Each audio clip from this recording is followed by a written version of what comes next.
absolutely phenomenal. Now, it's more than what I need. The brakes are unbelievable. So definitely, I'd say, you know, they're fully bedded at this point. There's great initial grab modulation. The brakes are not a problem. I can hear the tires squealing when I'm on the brakes. It's just the grip on these street tires. It's a hot day, and I can't keep. Every time the rear slides around, I see my running time. I was like minus 3.30. I was going to be quicker, and then as soon as I slide it, it goes up to 1.8 seconds slower. So it's not the brakes. The brakes are making it real quick. I don't know if you could tell, but I was braking much later into one, and I had to let off. It was too much braking.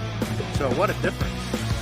It just took some really, really hard stops, but man, I can't say enough about the brakes. The problem is there's just absolutely no grip.